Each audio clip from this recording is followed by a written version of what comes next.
ويريكم آياته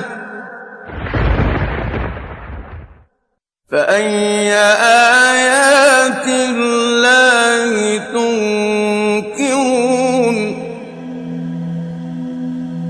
Till the beginning of 20th century, the people thought that the universe is static, and there is no start and end for it.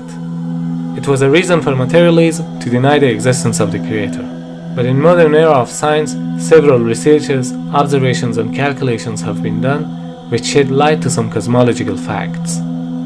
However, science is not 100% true because there is always variation in theories, but we select those evidences which are highly confirmed by science today. So one of those cosmological facts is that the universe is constantly expanding. The idea of expanding universe was proposed in early 20th century by the Russian physicist Alexander Friedman and the Belgian cosmologist George Lemaitre. Through some theoretical calculations, they found that the universe is constantly in motion. And later on in 1929, the concept was confirmed by Edwin Hubble. And Edwin Hubble sat there at this very big telescope night after night studying the heavens. And he found that the stars are moving apart. The stars are moving apart. And he wasn't sure why, but it was clear that the stars are moving farther and farther apart all the time. The distant galaxies were all rushing away from us, establishing that space itself is stretching, it's expanding. Like a balloon. When you blow, it gets bigger and bigger. Something like that is happening in the skies, in the heavens. These galaxies, they're receding from us at a faster and faster speed. That means the universe is expanding. The Quran mentioned 14 years ago in Surah Hadith, chapter number 51, verse number 47, that we have created the vastness of space. The Arabic word musyun means vastness or the expanding universe. So if we reverse the expansion, the galaxies will get closer and closer until a point where they were blended together. And if we continue the reversing process, they would be pushed and pushed until we reach to a point where there was nothing. There's really nothing. There's no space, there's no time, there's no matter, there's no energy. It's nothing but the potential to exist. And out of that bursts the universe. Well, where did it take place? It took place over there, it took place over there. Where did it take place?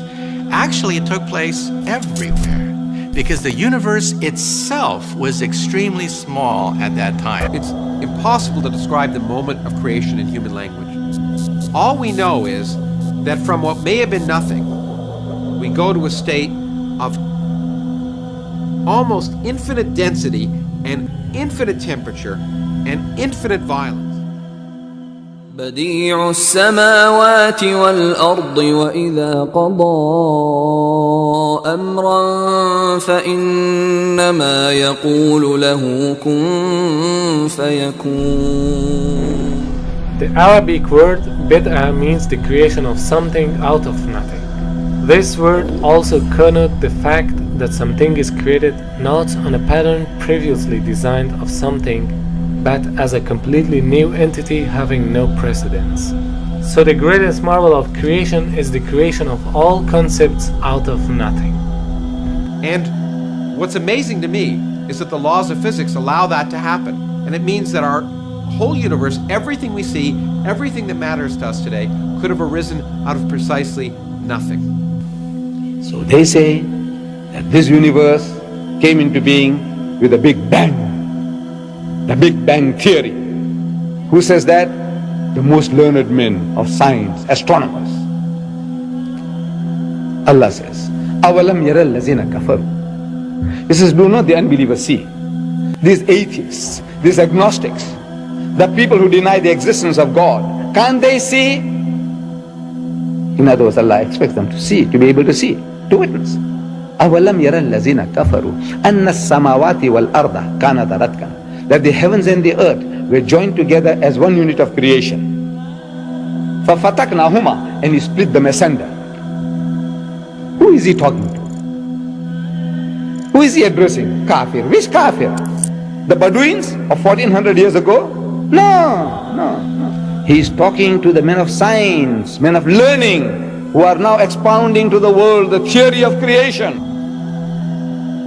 So after the explosion, the Big Bang, what should be there?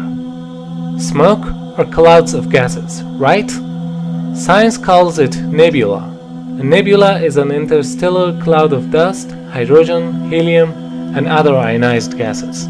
Now here the Quran says, ثُمَّ اسْتَوَى إِلَى السَّمَاءِ وَهِيَ الدُّخَانِ. Then he directed himself to the heaven while it was smoke. So there was smoke, the nebula, but in a bigger amount, because it was a few seconds after the explosion.